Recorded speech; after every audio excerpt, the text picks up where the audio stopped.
వృశ్చిక రాశి జాతకులకి గోచారరీత్యా ఈ యొక్క స్వగృహయోగం సిద్ధించడానికి ఎటువంటి పరిష్కారాలు ఆచరించాలో తెలుస్తుంది. తీరని కలగా ఉండే సొంతింటి కళ నెరవేరడానికి ఎటువంటి పరిష్కారాలు ఆచరించాలి. ఈ యొక్క వృశ్చిక రాశి జాతకులకు ప్రధానంగా చూసుకుంటే వృశ్చిక రాశి తెలిసి ఉంటే కనుక రాశి అనేది చూసుకోండి. లేదంటే కనుక లగ్నం తెలిసి ఉంటే కనుక లగ్నం ఏ లగ్నం అయిందో ఆ లగ్నాన్ని చూసుకొని చెప్పుకోవాల్సి ఉంటుంది. ఇక్కడ వృశ్చిక రాశి కానీ వృశ్చిక లగ్నం కానీ చూసుకుంటే కనుక లగ్నవశాత్తు చతుర్థ స్థానాన్ని గృహయోగానికి కారణమవుతారు. మరియు ఇక్కడ దశమ స్థానము, నవమ స్థానము, ఏకాదశ స్థానం అంతా కూడా గృహయోగానికి కారణం అవుతుంది. స్థిర ఐశ్వర్యం సిద్ధించడానికి, రాజ్య సంపదలు సిద్ధించడానికి, ద్వాదశ స్థానం కూడా భోగభాగ్యానికి కారణమవుతుంది. కావున ఈ స్థానాలంతా కూడా చెప్తూ ఉంటుందన్నమాట. ప్రధానంగా రాజయోగ కారణం, దశమ స్థానం అంతా కూడా రాజయోగ కారణం అవుతుంది. ఈ స్థానంలో మంచి గ్రహాలు ఉండాలి. ప్రధానంగా చూసుకుంటే వృశ్చిక రాశి జాతకులకి అంగారకుడు మరియు ఇక్కడ చతుర్థాధిపతి అంతా కూడా యొక్కరంగా ఉండాలి. కాబట్టి చతుర్థాధిపతి ఎవరైతారు అంగారకుడు అంతా కూడా చూసుకుంటే ఇక్కడ వృశ్చిక రాశి నుంచి 4వ స్థానం చూసుకోవాల్సి ఉంటుంది. వృశ్చిక రాశి నుంచి వృశ్చికము మరియు ధనస్సు, మకరం, కుంభం.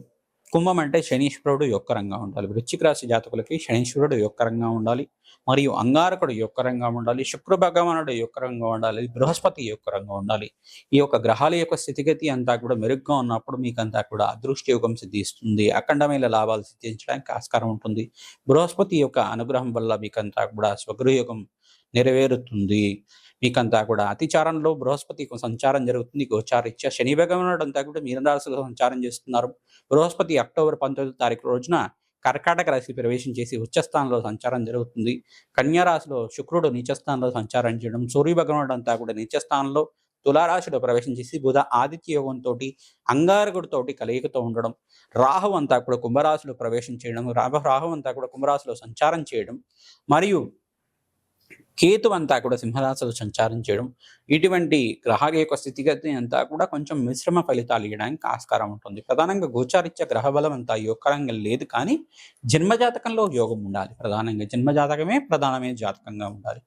ప్రధానంగా చతుర్థాధిపతి శనీశ్వరుడు మీనరాశిలో సంచారం చేయడం స్వల్పంగా మీకు మిశ్రమైన ఫలితాలకు కారణమవుతుంది. ప్రధానంగా ఇక్కడ శనీశ్వరుడు యోగకరంగా ఉండాలి గోచారరీత్యా, మరియు జన్మజాతకంలో కూడా యోగకరంగా ఉండాలి. ఇక్కడ బృహస్పతి యొక్కరంగా ఉండాలి, మరియు గోచారీత్యా బృహస్పతి అనుగ్రహం వల్ల మీరు ప్రణాళికలు చేసుకోవచ్చు, స్థిరైశ్వర్యం వచ్చమని. ఈ యొక్క బృహస్పతి ఉచ్చస్థానంలో సంచారం జరుగుతుంది. కావున అఖండమైన లాభాలు సిద్ధించడానికి ఆస్కారం ఉంటుంది. అదృష్ట యోగం కలిసి రావడానికి ఆస్కారం ఉంటుంది. ప్రతినిత్యం కూడా సుబ్రహ్మణ్య స్వామి ఆరాధన చేసుకోవడం అదృష్ట యోగం కలిసి రావడానికి ఆస్కారం ఉంటుంది. ఓం శరవణ భవాయి నమః నామాన్ని జపాన్ని ఆచరించుకోవడం ప్రతినిత్యం కూడా ఇటువంటి కష్టాల నుంచి బయటపడడానికి, ఆర్థిక సమస్య అయిన రుణబాధల నుంచి బయటపడడానికి ఆస్కారం ఉంటుంది. మహాలక్ష్మీదేవి ఆరాధన విశేషంగా చేసుకుంటూ ఉండాలి.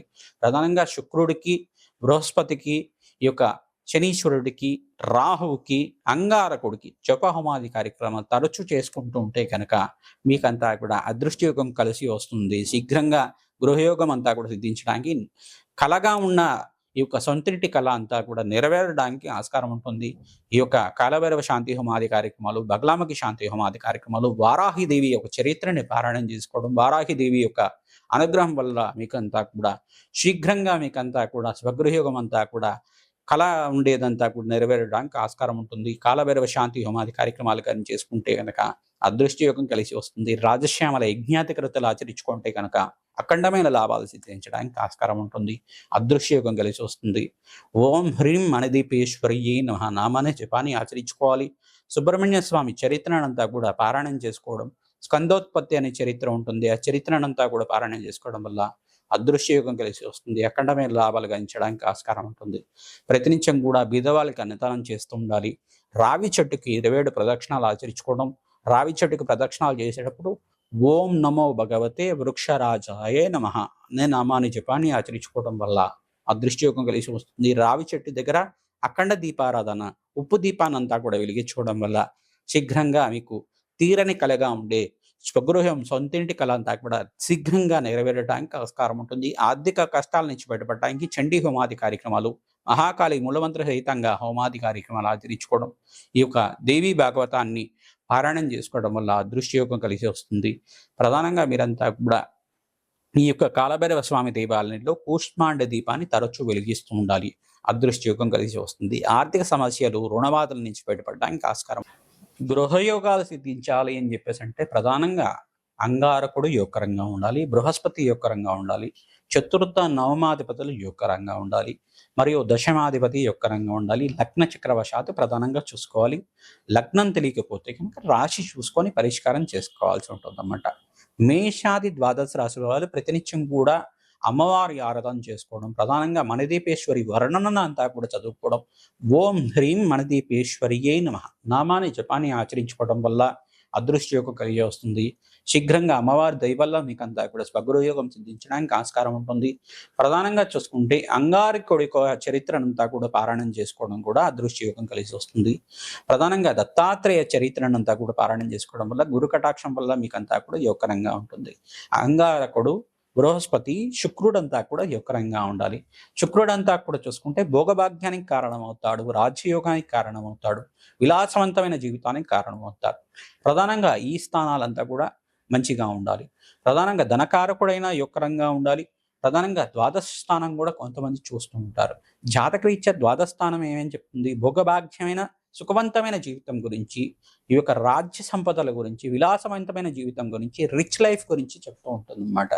ద్వాదశ స్థానాల్లో కూడా మీకు ఖర్చుల గురించి చెప్తూనే విపరీత రాజయోగానికి గురించి కూడా చెప్తూ ఉంటుంది. ఈ స్థానాల్లో గనక మంచి గ్రహాలు ఉంటే జన్మజాతకంలో కనుక గోచారీత్యా కూడా ఆ గ్రహాలు కూడా అనుకూలత ఉండాలి. దశానాథుడు అనుకూలత ఉండాలి. ఏ మహర్దశ నడుస్తుంది, ఆ దశలో అంతర్దశ ఏం నడుస్తుంది, విదశలో ఏం నడుస్తుంది, ఆ దశనాథుడు అంతా కూడా ఈ స్థానాలకి సంబంధించే ఉండాలన్నమాట. ఇదొకటే కాకుండా జన్మ జాతకంలోనే కాకుండా హస్త సాముద్రికంలో కూడా చూసుకోవాల్సి ఉంటుంది. హస్త సాముద్రికంలో కూడా ధనయోగాలు ఏ రకంగా ఉన్నాయి, ఏ గ్రహాలు యొక్క మీకు ఈ యొక్క యోగకరంగా ఉన్నాయి మీకు అంతా కూడా ఆ హస్త సాముద్రికంలో కూడా మనకు తెలుస్తుంది అన్నమాట. జాతకం అనేది కాకుండా హస్త సాముద్రికంలో కూడా కంపారిజన్ చేసుకోవాల్సి ఉంటుంది. హస్త సాముద్రికంలో కూడా గ్రహాల యొక్క స్థితిగతి ఏ రకంగా ఉంది, అదృష్ట యోగం కలిసి రావడానికి ఏ రకంగా వస్తుంది, ప్రతినిత్యం కూడా మీరు చూసుకోవాల్సింది ఏంటిదంటే ఈ యొక్క గ్రహస్థితి అంతా కూడా మెరుక్కోవడానికి ఎటువంటి పరిష్కారాలు ఆచరించాలి, శీఘ్రంగా తీరని కలగా ఉండే స్వగృహయోగం సొంత ఇంటి కళ అంతా కూడా నెరవేరడానికి ఏం పరిష్కారం చేసుకోవాలి అనేది జన్మజాతకాన్ని చూపించుకొని పరిష్కారం చేసుకోవడం వల్ల అఖండ లాభాలు సిద్ధించడానికి ఆస్కారం ఉంటుంది.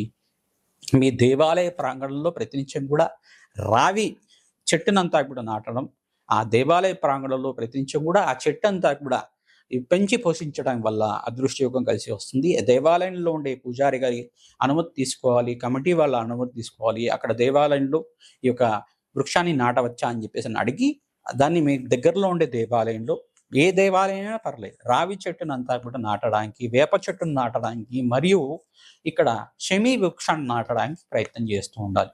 ఈ వృక్షాలంతా కూడా దేవతా వృక్షాలు. దేవతా వృక్షాలను నాటడం వల్ల అదృష్టయోగం కలిసి వస్తుంది, అఖండ లాభాలు సిద్ధించడానికి ఆస్కారం ఉంటుంది. ఎవరైతే కనుక ఈ దేవతా వృక్షాలకి ప్రతినిత్యం కూడా పూజ చేస్తూ ఉంటారో మీకంతా కూడా అఖండ లాభాలు సిద్ధించడానికి, ఆకస్మిక ధన లాభం కలగడానికి, అదృష్టయోగం కలగడానికి, ప్రధానంగా వంశాభివృద్ధి శీఘ్రంగా కలగడానికి, సంతాన యోగం సిద్ధించడానికి, గృహయోగం సిద్ధించడానికి ఆస్కారం ఉంటుంది. ప్రతినిత్యం కూడా భూవరాహ స్వామి చరిత్రని పారాయణం చేసుకోవాలి. మణిదీపేశ్వరి వర్ణనంతా కూడా పారాయణం చేసుకోవడం. ఓం హ్రీం మణిదీపేశ్వరియే నమః, ఓం హ్రీం మణిదీపేశ్వరియే నమః నామాన్ని జపాన్ని ఆచరించుకోవడం అదృష్టయోగానికి కలిసి వస్తుంది. మేషాది ద్వాదశ రాశి వాళ్ళు ఈ పరిష్కారాన్ని ఆచరించండి. మీకంతా కూడా ఆకస్మిక ధనలాభం, ధనయోగం సిద్ధించడానికి ఆస్కారం ఉంటుంది. ప్రధానంగా చూసుకుంటే చతుర్థ పంచమాధిపతులు యొక్కరంగా ఉండాలి, చతుర్థ నవమాధిపతులు, దశమాధిపతులు యొక్కరంగా ఉండాలి. చతుర్థంలో కానీ నవమంలో కానీ పాపగ్రహాలు ఉండకూడదు. ఇటువంటి పరిష్కారం అంతా కూడా చూసుకోవాలి. మీ యొక్క జన్మజాతకాన్ని అంతా కూడా జ్యోతిష పండితులతోటి విశ్లేషణ చేసుకొని తగు పరిష్కారం చేసుకోవడం వల్ల జప హోమాది కార్యక్రమాలు, దాన హోమాది కార్యక్రమాలు, తంత్రము, మంత్రము, యంత్రంతో మీకు అంతా కూడా పరిష్కారం చూపించడం జరుగుతుంది. అదృష్టయోగం కలిసి వస్తుంది. ప్రధానంగా భూ సంబంధమైన లాభ నష్టాలు కానీ ఏమైనా జరుగుతున్నా, ఆర్థిక సమస్యలు ఉన్నా, కోర్టు కేసులు కానీ ఉన్నా కానీ దానికంతా కూడా ఈ యొక్క జప హోమాది కార్యక్రమాలతోటి మీకు విశ్లేషణ చేసి పరిష్కారం చెప్పడం జరుగుతుంది. ఆర్థిక సమస్యల నుంచి బయటపడడానికి మణిదీపేశ్వరి వర్ణన, ఈ యొక్క దేవీ భాగత్వం చరిత్ర పారాయణం చేసుకోవడం వల్ల కష్టాల నుంచి బయటపడుతూ ఉంటారు. మణిదీపేశ్వరి వర్ణన అంతా కూడా ప్రవచనాల్లాగా ఉంటాయి. ఆ ప్రవచనాలంతా కూడా వినడం వల్ల మీకు అదృష్టయోగం కలిసి వస్తుంది. మణిదీపేశ్వరి భువనేశ్వరి రూపంలో ఏ రకంగా స్థిర నివాసంగా ఉంటుంది, మీకంతా కూడా ఏ దేవతలంతా కూడా మణిదీపేశ్వరి యొక్క పీఠంలో అంతా కూడా ఉంటారు. మీకంతా కూడా వర్ణన చదువుకోవడం వల్ల ఆకస్మిక ధనలాభం, ధనయోగం సిద్ధించడానికి ఆస్కారం ఉంటుంది. ప్రతినిత్యం కూడా దత్తాత్రేయ స్వామి వారి ఆరాధన, మహాలక్ష్మి ఆరాధన చేసుకోవడం, పరమేశ్వరుడు ఆరాధన విశేషంగా తీసుకోవడం వల్ల చెరుకు రసంతో పరమేశ్వరుడికి అభిషేక హోమాది కార్యక్రమాలు ఆచరించుకోవడం, చెరుకు రసంతో మరియు ద్రాక్ష రసంతో, దానిమ్మ రసంతో అభిషేకాది కార్యక్రమాలు పరమేశ్వరుడికి అంతా కూడా ప్రదోష కాలంలో చేసుకోవడం వల్ల గృహయోగం సిద్ధిస్తుంది, అదృశ్య యోగం కలిసి వస్తుంది. ఆవు పాలతో చేసిన పెరుగన్నంతో హోమాది కార్యక్రమాలు శ్రీసూక్త విధానంగా చేసుకోవడం వల్ల శీఘ్రంగా గృహయోగం సిద్ధిస్తుంది, అష్టేశ్వర ప్రాప్తి కలుగుతుంది. ప్రతినిత్యం కూడా మంగళవారం, గురువారం, శుక్రవారం రోజున మహాలక్ష్మీదేవి ఆరాధన చేయడం, ఖడ్గమాల స్తోత్ర పఠనం చేసుకోవడం మరియు ఆవు పాలు చేసిన బెల్లం పరవాణాన్ని నివేదన చేయడం వల్ల గృహయోగం సిద్ధిస్తుంది, అదృష్టమైన గురు కటాక్షం లభిస్తుంది. మీకంతా కూడా మహాలక్ష్మి అనుగ్రహం వల్ల స్థిరలక్ష్మి స్థిర నివాసంగా ఉంటుంది. మహాలక్ష్మి స్థిర నివాసంగా ఉండడానికి పరిష్కారం అంతా కూడా యొక్కరంగా ఉంటుంది. తామర పూలతోటి, మల్లె పూలతోటి, తులసి మాలతోటి ఈ యొక్క మహాలక్ష్మి ఆరాధన అంతా కూడా విశేషంగా చేసుకుంటూ ఉండాలి. అఖండమైన లక్ష్మీ కటాక్షం లభిస్తూ ఉంటుంది. శ్రీమాత్రేమ.